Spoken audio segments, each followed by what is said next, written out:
Good morning. Good morning. How are we all doing this fine day? Hope you had a good weekend. Personally, caught up with a spot of an R&R, which long overdue. I have to admit, I've been working exceptionally hard, although I do most of it sat on my ass, so it doesn't really count, I guess. But I did actually get a bit of non-industry related writing done this weekend. Wrote a couple of things recently, just to get them out of my head, to be honest, and they seem to have struck a chord. I think that more than a year after my dad died, I'm able to actually confront some of the sadder and more emotional bits of my life of late. So yeah, I've been writing a bit about that. Going to throw over to the chat very quickly. I do need to just say good morning to Chris Ford, who's just arrived. I'm just going to say good morning to Peter McKenna. Induction is going well. Everyone's super friendly. Good to have Peter back in the work mode. Fantastic stuff. I did mention the fact that I've been writing about non-industry stuff. I'm not going to bore you with it, but if you are even remotely interested, you can find it using the link that I'm just about to post in the chat. There you are. As I say, nothing whatsoever to do with demolition, construction equipment. Just me flexing my writing muscles and scratching the itch that I get from time to time. I have to admit, despite the fact that this is now my main thing, I still consider myself a writer first and foremost. So it is nice to go and flex the muscles from time to time. Anyway, while you're potentially going to read all of that, I'm going to say good morning to Graham Footy Williams, who's just arrived as well. Morning, Graham. Yeah, while you're figuring out how to go and read my other stuff, let me post the question of the day, roll the intro, and get this show on the road.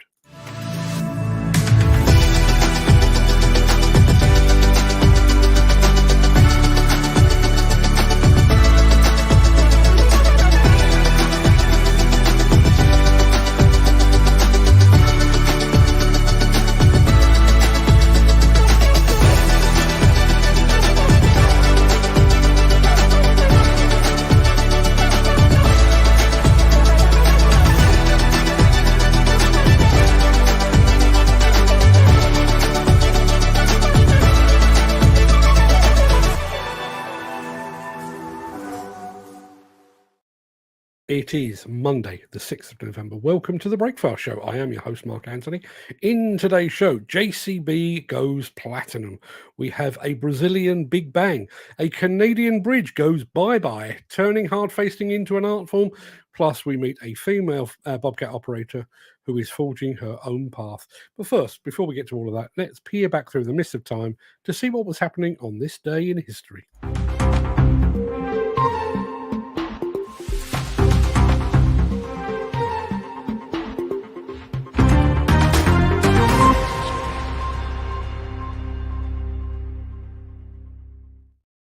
On this day in 1860, Abraham Lincoln was elected the 16th President of the USA. In 1928, Colonel Jacob Schick patented the world's first electric razor. As you can see, I'm clearly a fan of his work. In 1975, an unknown band played for the first time at St Martin's College in London. That band was the Sex Pistols. In 2001, the TV series 24, starring Kiefer Sutherland as Jack Bauer, premiered in the US. And in 2005, Harry Potter and the Goblet of Fire premiered in London.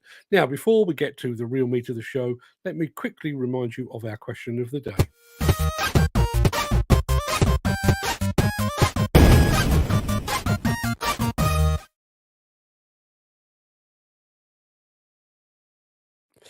Our question of the day comes, as it so often does, from Mr. Gary Muirhead.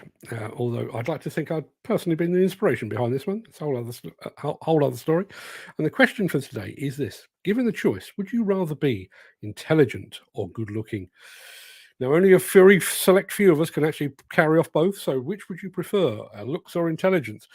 Tristan Mays, who I'm going to leave him to tell you what he's going to be up to next. Obviously, he is one of the few that can carry off both intelligent and good-looking. Good morning, Tristan. And Ken Hatcher is claiming the same. Ken, I've met you. Yeah, yes. I wouldn't kick you out of bed, mate. Not a problem at all. So, what would you prefer to be? Would you rather be good-looking, or would you rather be intelligent?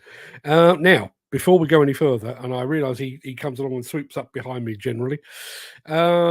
This one did not appear on my timeline, and Peter McKenna has rightly brought it to our attention. 2004, the death, aged 66, of Fred Dibner, MBE, Bolton-born steeplejack, industrial historian, mechanical engineer, steam engine enthusiast, television presenter. His coffin was towed behind this through the centre of Bolton by his restored traction engine driven by his son, followed by a cortege of steam-powered vehicles. His former home in Bolton. He's buried in Tongue Cemetery in Bolton, and what a legend he was. Kind of the man that introduced me into Demolition, I guess. Not because I was looking for it, but because my dad used to watch him on the telly, and yeah, there he was. Jim Turner's here as well. Thank you very much indeed for being here, Jim. Don't forget to answer the question of the day. Tristan May says, flattery will get you everywhere, Mark. Why do you think I'm in this job? And Mark Whiting's here as well. Morning, Mark. Thank you very much indeed for joining us. Lots and lots to get through today, people. So let me roll the news. Don't forget, question of the day. Would you prefer to be good looking or intelligent? Assuming you have to choose one or t'other.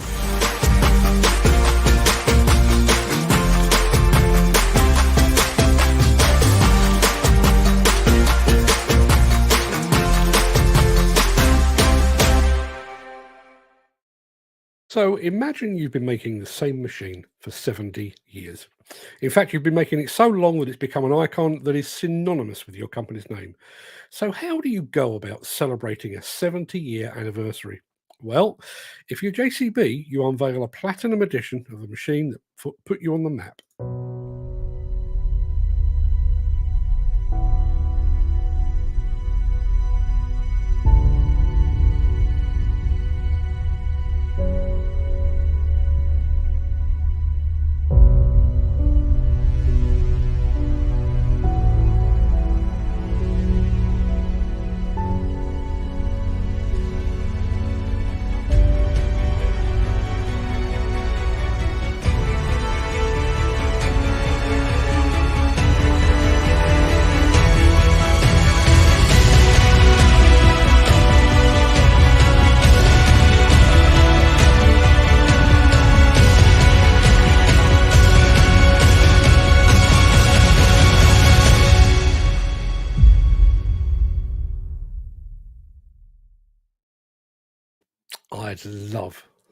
I'd love to see that beauty up close. Come to think of it, I'm long overdue a trip to the JCB World Headquarters. JCB folks, if you're listening, about time I came back, isn't it? If you are enjoying this episode, please consider supporting the show. You can leave us a tip at buymeacoffee.com/demolition news. This past weekend, Rio de Janeiro in Brazil was rocked by the sound of an explosive demolition that leveled several blocks at one of the city's many universities. Would you like to see? You thought you might.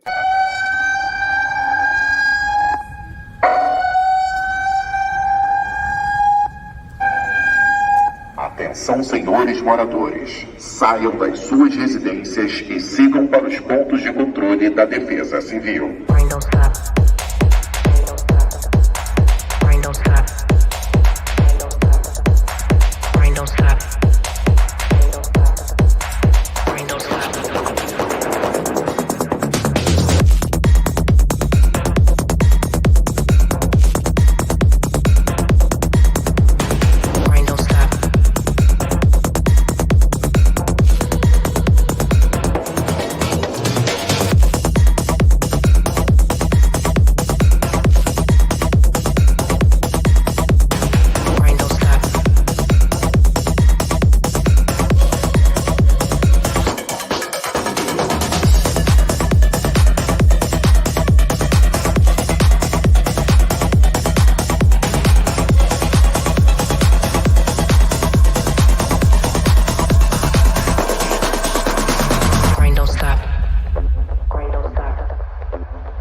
Pretty good, right? That was actually my mate Fabio Bruno in action right there, which reminds me, I haven't spoken to him for quite a while. I think I owe him a call, even if it's just to say congratulations on a job well done. Peter McKenna says, tune. He's nicking the words out of Jim Turner's playbook. A tune. Yes, it is a tune. It's called The Grind Don't Stop, which is kind of how I live my life these days. Tristan Mace, some good tunes and footage right there. Thank you very much indeed. You would know all about this. For anybody that likes that kind of thing, please go and have a look at cranehub.net, or go and look at Tristram's YouTube channel, because it's Ken, it's not the rain don't stop, it is the grind don't stop. I know it didn't sound like that, but yeah, go and check out Tristan Mayswell over on YouTube. Fantastic footage, particularly some of the stuff he's been doing recently with the fine folks at Leap Air. Yes, what should we do next? We're going to stick with Demolition, I think, but we'll be right back after this.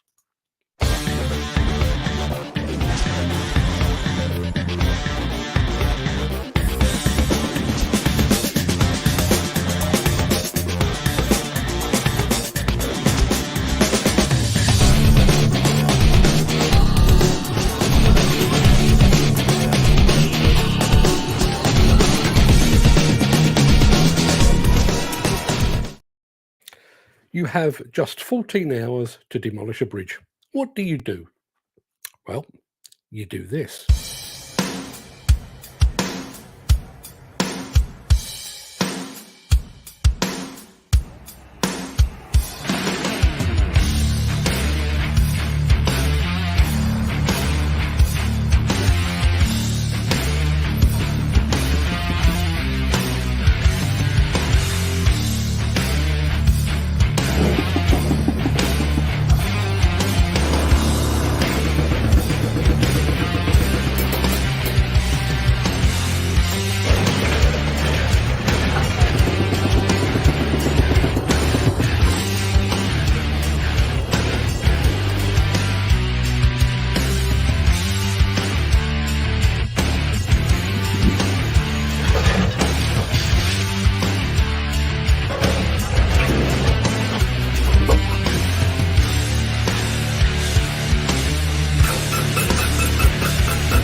Yeah, top work by the Demolition Plus team there.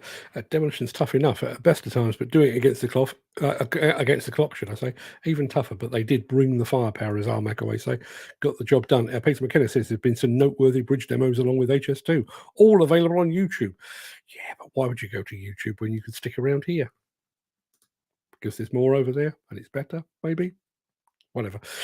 Let's have one of these. Since the finance bill came into effect in April, the construction industry has seen a surge of fuel thefts. The rising cost of living has placed an additional risk of theft by employees and contractors, as well as opportunistic thieves. By using diesel dye and placing warnings of its use, you are sending a clear message that this is your fuel.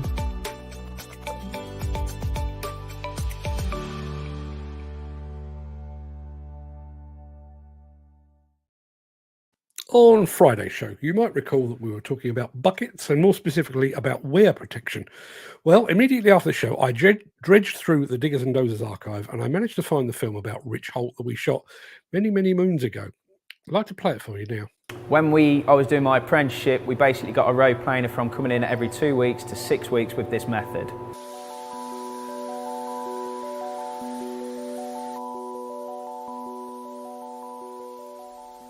Customers like the way we hard face buckets because they do get better results with the wear and tear on the blade, and also it basically identifies your bucket and it's harder for people to steal buckets as a more personalised.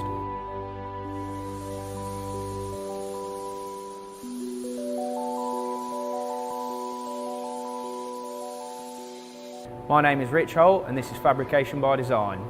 Fabrication by Design's been going for 3.5 years now.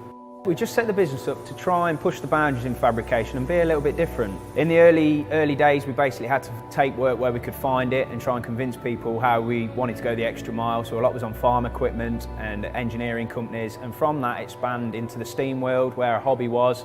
And then we picked up with a large demolition firm and basically we worked with them and we pushed the boundaries on several different projects.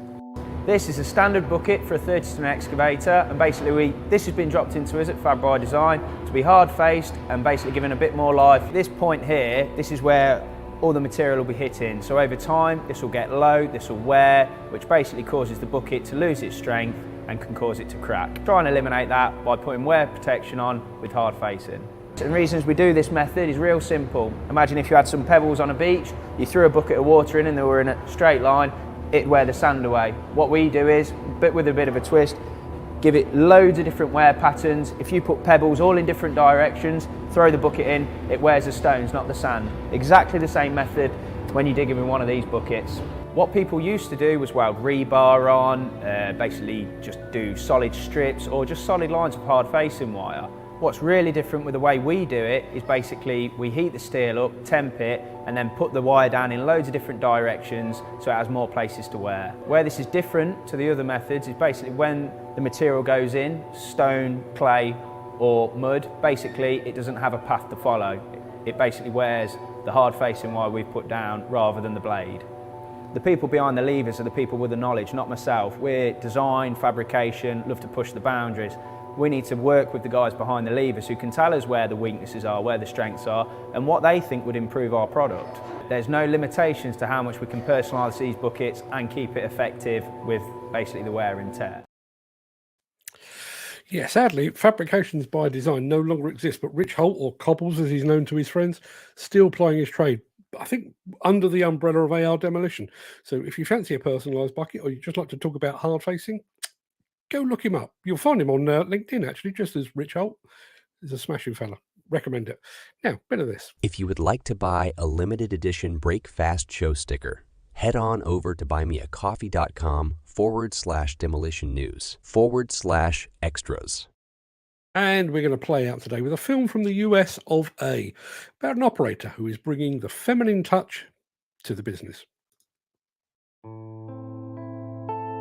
I've had people tell me that I run the track loader like a paintbrush. I had a young man tell me I could just sit and watch you run that all day. We grew up on a dairy farm. I have not moved away. I could see my home right out my window. The values that I grew up with was you got up every morning and you took care of what you're supposed to take care of. The animals depended on you to complete the job. They're depending on you to do it correctly, to do it efficiently, and do it right. You can't half-ass it. When we was growing up, my older brother always got to do all the cool stuff as far as drive the tractors and help Dad out on everything, and I always was jealous that he always got to go out there and do it, so I would follow him around like a puppy dog because I always wanted to do all the fun boy stuff us girls didn't really get to participate much in. You're gonna need to pop him out? I don't like somebody saying you can't do something because I'm gonna dang sure try, that's for sure. The thing I'm most proud of is I've learned how to become the operator I am on my own. I also feel like when I come to work, I don't come just for the paycheck. I enjoy every day that I get to sit in that equipment. The biggest thing I like about Bobcat equipment is the ergonomics. A lot of times you're in a piece of equipment 9 to 10 hours a day, and it's about comfort.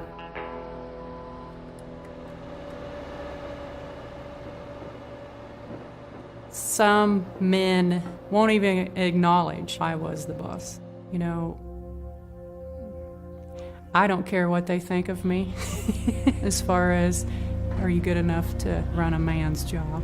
You can still be a woman and be an operator. It's fun. There's no reason to be scared of something that is considered a man's world. Just get in there and try it.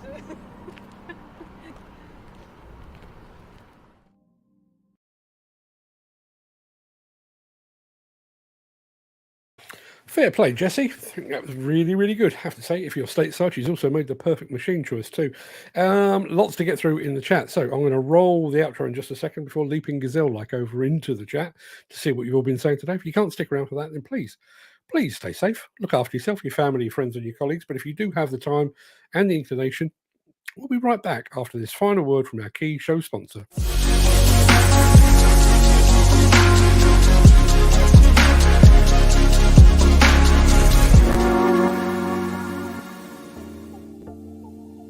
Good morning all, how are we doing? Yes, as Peter McKenna's just said, good on her. Yeah, good on her indeed.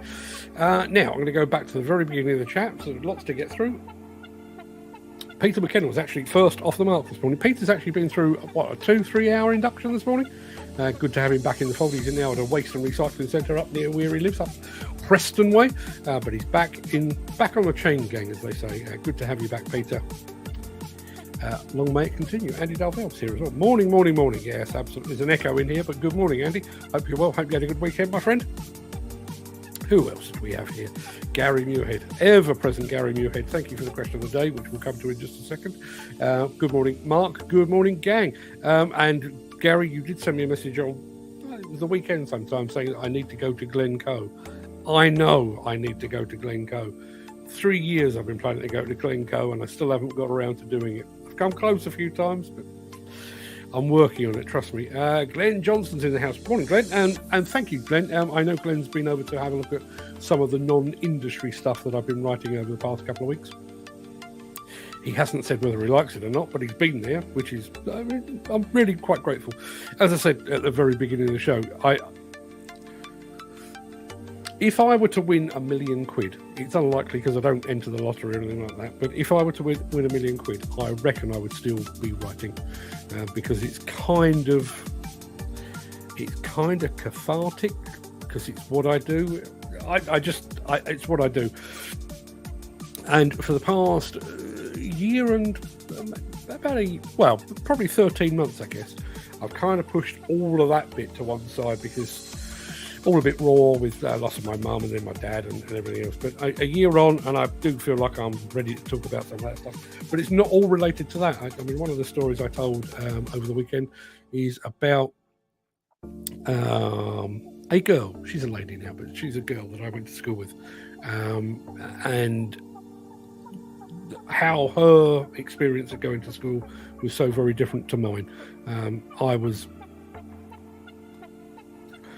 I played for the football team, had loads and loads of friends, and she believed that she was largely invisible. So, having seen her not so long ago, I sat down and I wrote the story about it. If that's the kind of thing you're into, go and have a look.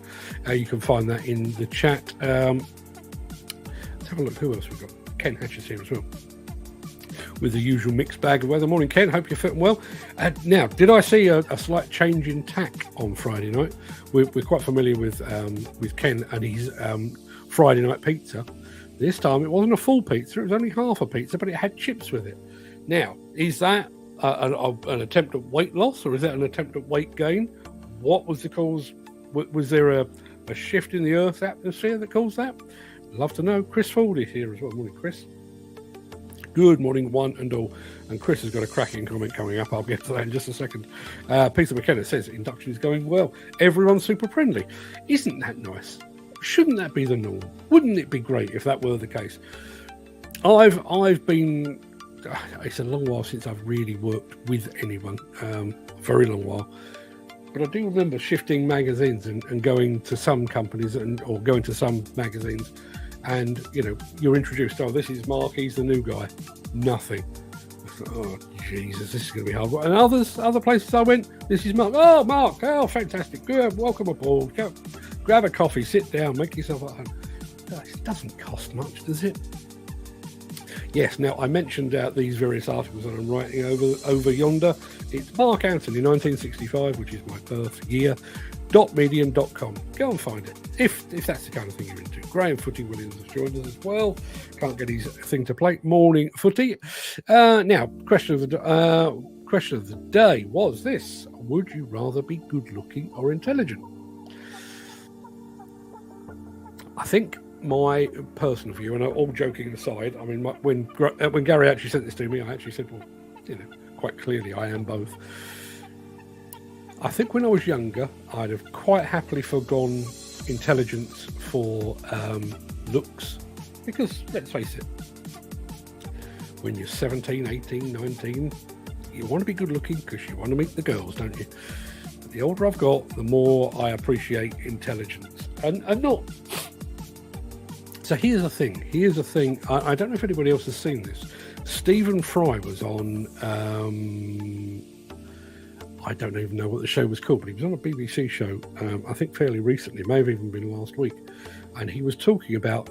for those of you who don't know, Stephen Fry, for some years, may still do as far as I know, owned a black taxi so that he could drive around London without paying congestion charge and stuff like that. Although I think he walks everywhere now because he's health concerns and stuff. But he was on this TV show and he was talking about the fact that black cab drivers in London that do the knowledge, as it's known, have more studying to do than a medical graduate. And he said, you know, we tend to look at people that drive taxis and that kind of thing. We look at them as being less intelligent, when in actual fact, they have accumulated more knowledge than perhaps a medical doctor. And I would say exactly the same about the people that we've got here. I don't suppose we've got too many people in the chat now that are clutching degrees. I don't suppose we've got an abundance of O and A levels or anything like that. But in terms of experience, hands-on knowledge, think about what it takes to be, I'll take demolition as an example, to be a demolition operator. Andy Darvell, please back me up on this. So not only do you need to have a pretty good understanding of structural engineering so that you can figure out how a building will behave when you do certain things. If I take down that piece, will that piece over there fall and that? So you need a degree of structural engineering. You also need to have a very, very, very in-depth and thorough understanding of health and safety procedures. But you also, on top of all of that, you need to understand how your machine works. You need to be able to fix if it goes wrong. You need to be able to get all your settings right and everything else. And then on top of all of that, you probably need a pretty good understanding of legislation as well. If I do this, am I contravening that regulation? You imagine all of the things that you actually need to know. You know, if you were to draw up a list of all the things that you need to know to be a high-reach demolition excavator operator, I reckon you'd be going close to the taxi drivers with their knowledge. And if you're going close to the taxi drivers with their knowledge, then in pure knowledge acquisition terms, you're on a par or ahead of a doctor. Think about that. Discuss, if you will. Which kind of goes off the beam of what I was saying. Would you rather be good looking or intelligent? I think we've got a few of those. Unfortunately. Now, I'm sure, let me think about how I would do that. The articles that I've written over on Medium, I could I turn them into audio? I'm fairly sure I could. Maybe I need to do that. Graham, leave it with me. Let me see what I can come up with on that. I'm fine how I am. So this is Peter McKenna answering our question of the day. Fine how I am. I crack cameras and I know quite a bit. Still willing to learn. Yeah, and I think it's only probably the last 5 or 6 years that I've realised that is one of my things. I still like to learn stuff, and I think this show and the way that this is put together has been a big driver of that. I wouldn't say I was in my comfort zone, because every time you sit down to write, you've got to come up with a new way of saying things, and you've got to have your turn of phrase and your spelling and your grammar and trying to keep the thing interesting and trying to take a reader on the journey. But I've kind of mastered that. So to teach myself something new, even if it's something very, very straightforward, like how to run a live stream, how to bring video into a live stream, how to set the audio, how to edit video.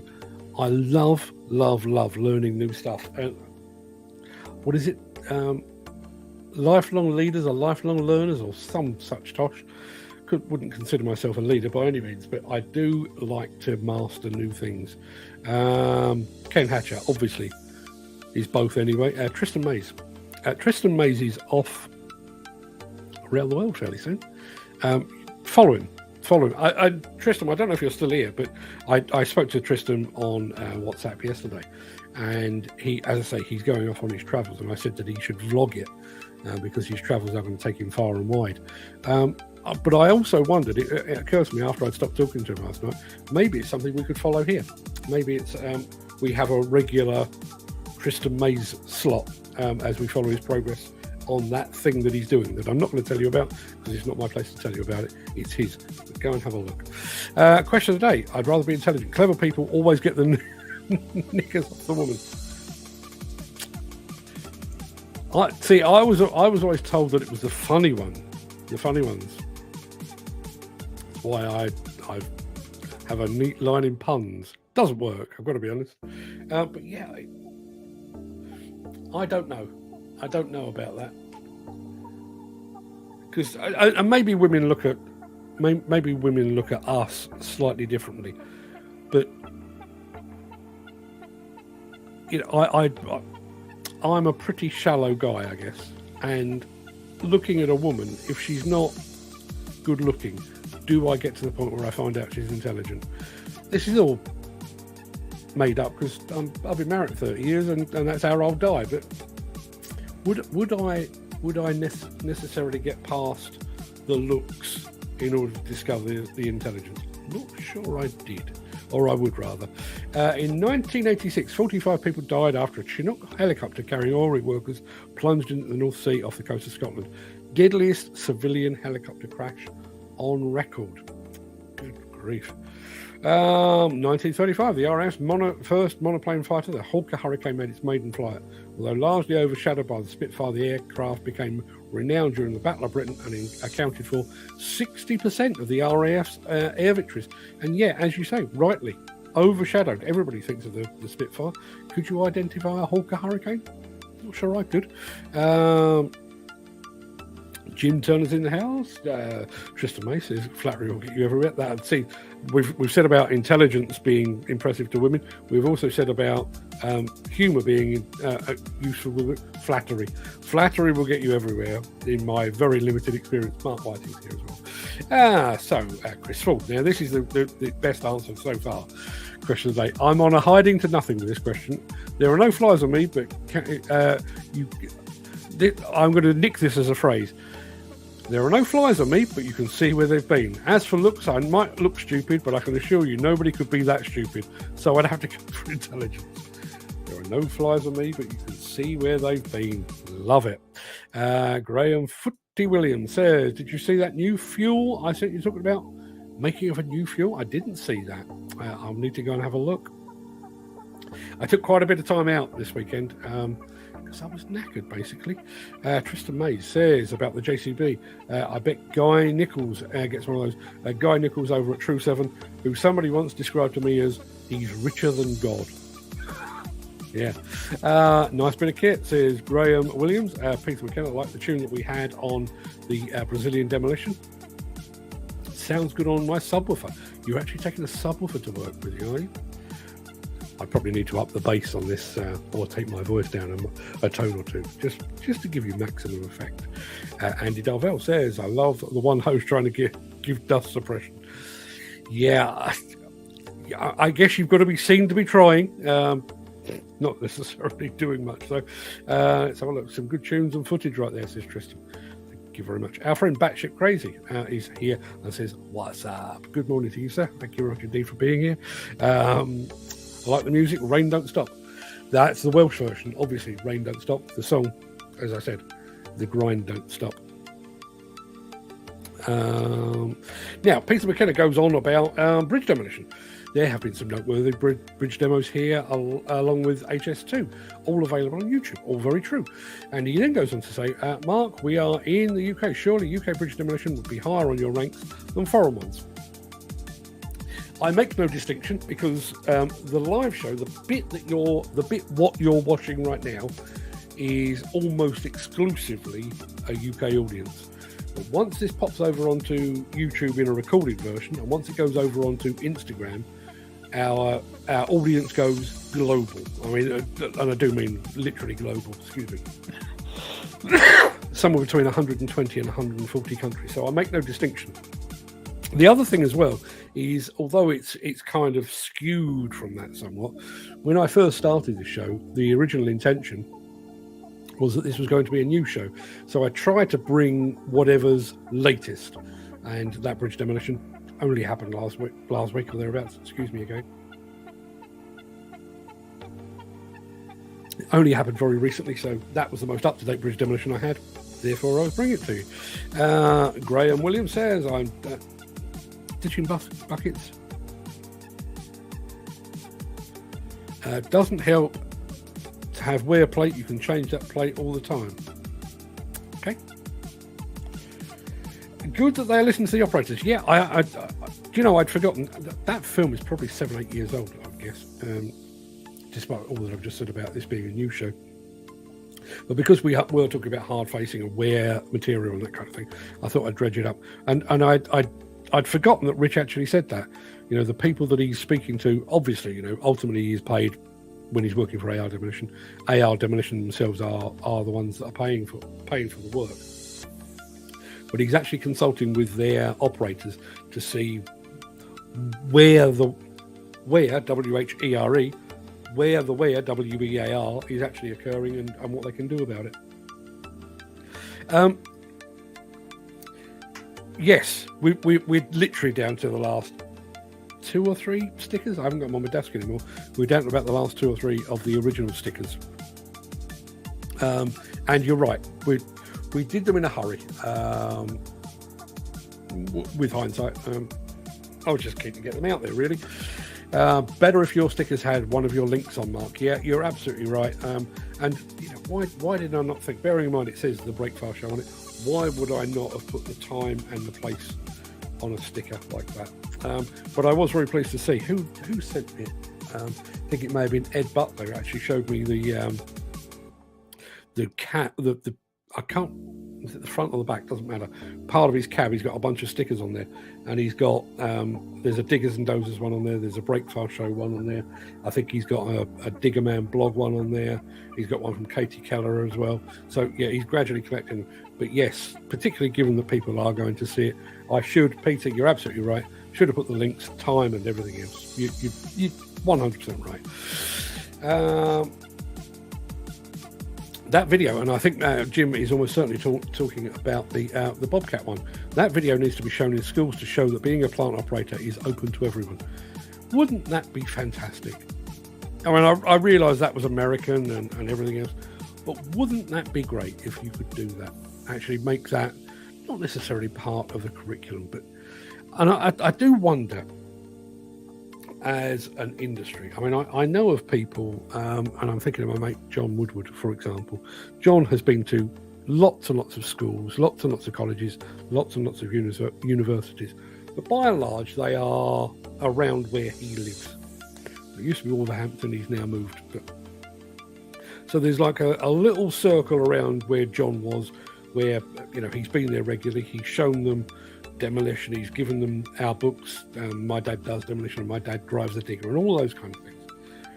And I know some companies, I'm thinking off the top of my head, like Erith do it. I know AR Demolition, who we've already mentioned today. They do like an outreach program with local schools and that kind of thing.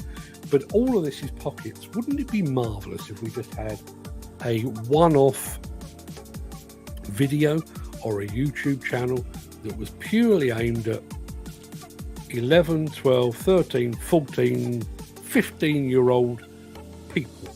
And I don't care what colour they are, I don't care what gender they are, I don't care whether the boys like the boys, the girls like the girls, or there's a big old humping mass of them. Don't care about any of that, but just one video or one YouTube channel where they could go and go, Jesus, I'd never thought of that. I could do that. Look, there's a woman doing that. Look, there's an ethnic minority person doing that. Look, there's a Muslim driving a digger. Look, there's a transgender person driving a digger. What is that expression that they use? You can't be what you can't see. Well, let's show them, hey? See, when they hand the reins of the CITB to me, Peter McKenna says, taxi drivers in Preston use a sat-nav and even then struggle with some addresses. Can't use shortcuts and can't use short routes. Yeah, and listen, I mean, I'm well aware of I wouldn't say the demise of the black cab, but they are under threat, obviously, from Uber, from minicabs, and do we have a lift here? I know we've had a lift in the States, but I realise they're under threat. But and my dad never did the knowledge, but he was a chauffeur, and he was a chauffeur around London for 30 plus years.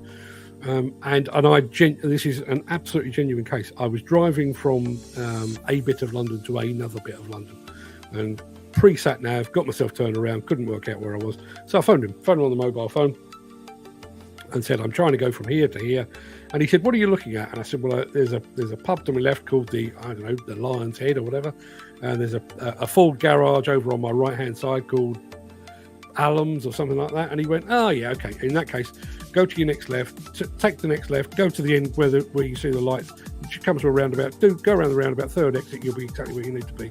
And he did that without even being able to see the road. Was my dad intelligent? He left school at 15 without a single qualification. Was he intelligent? Yeah, I believe he bloody was. Question today, Jim Turner. I'll stick with intelligence. It serves me well enough for this long. Well said, Jim Turner. Andy Darvell. See, completely dispelling what I was saying. To be a high-reach operator, you need a shed load of luck. You do. But, and I realise he's saying that tongue-in-cheek, you do make your own luck. You know, the way you set that machine, making sure it's dead level, making sure your sprockets are where they belong, making sure you're aligned to the building, making sure you're far enough back to avoid debris, but close enough to be able to see what you're doing. All of those kind of things, plus the fact that you've made sure that machine is humming, you've done all your daily checks, you've got your oil, you've got your water, you've got all your business and everything else, plus the fact that you've been through an induction, plus the fact that you've been through a daily briefing, plus the fact that you've been through a toolbox talk, and all of that you apply literally as you start that machine up. To my mind, intelligence. The old adage, every day is a school day. I've never stopped learning. You know, that's the point. I've already mentioned I'm writing some non-industry stuff, and I've actually started a piece. I started it over the weekend. My mum, I won't bore you with the details, but my mum was rushed to hospital. She had an operation, and then had another operation. And over the course of about 6 weeks, she had about 5 or 6 operations, and it got to the point where each one weakened her more, and then weakened her more, and weakened her more. And in the end, she had to make the choice of whether or not she wanted to go on, and she chose not to. She'd had enough. I've no idea where that was going. I've never stopped learning. Why did I go down that road? It'll come back to me. But yes, I'm writing something about that. I don't know where that came from. You have to be able to read the building on the fly, says Andy W. You can have an idea of what you're going to do before you start, but it'll all change once you open the first wall and see how the building is really made up. Site managers can't get that into their heads when I explain that. They say, no. They say, so you don't know how you're going to take the building down? Nope, not entirely until I start. I was on a site, and I know the guy that in question actually watches this. Morning, Paul. And I was on a site with him, and it wasn't a site supervisor, it was somebody else who came along and called him out the cab and said, you know, I want you to do this, and this. And he said, do you drive one of these? And the guy said, no. He said, in that case, right off and let somebody who knows what they're doing, because as Andy has rightly said, you are your work in any construction is the same. You start digging and you encounter hard rock, you encounter utilities or underground services or whatever it might be. You have to go with the flow. You have to figure out on the fly a solution, and you don't do that by being a dummy. And I think for far too long, I think we've allowed construction and demolition workers to be portrayed as stupid, basically. And yeah, as I already said, I would imagine that we probably don't have that many O and A levels amongst all of us here. Are you intelligent? I think I could prove that you are. I really do. Andy Darvell says, and you have to be able to remain calm when it starts to go wrong and figure a way of sorting out this big 3D puzzle. Yeah, that's exactly right. Exactly right. Not sure what that is. Question of the day. Andy Darvell says, my missus says I'm full of useless information, but there's always room for more. Yeah, Trivial Pursuit is one of my favourite games because my head contains an absolute mess of useless information. But every once in a while, it just comes in very, very handy. I think I've already answered this one. Did you see the clip I sent you about new fuel and talking about I haven't seen it, but I will go and have a look. Still can't figure out how I got from Andy Darvell's comment to the story about my mum. No, it's gone. Whatever it was, but I am writing that as we speak, and I will tell you more about that when we get to it. Yeah, that will do us for today, I think. I have something on Thursday night this week, but my plan is. I was planning to stay away, but I don't think I will. I think I'm going to try and drive through the night and get back here to be here on Friday morning. You didn't need to know that because I'll be here on Friday as per usual, but I thought I'd let you know. So yes, go and have a fantastic day, people. Peter, enjoy your first day back at work. Hope it all goes well. Andy Darvell says, toodaloo, guys. Toodaloo. When's the last... Toodaloo and tally-ho. When was the last time somebody said that to you? Stay safe. Yes, please do stay safe because we need the audience. Everybody, go and have a fantastic day. I'll be back here tomorrow. We've got more and more stuff. We've got some John Deere stuff coming up. We've got some more Demolition stuff coming up and a whole lot more besides. So go have a good day. Look after yourselves. See you tomorrow. Till then, enjoy.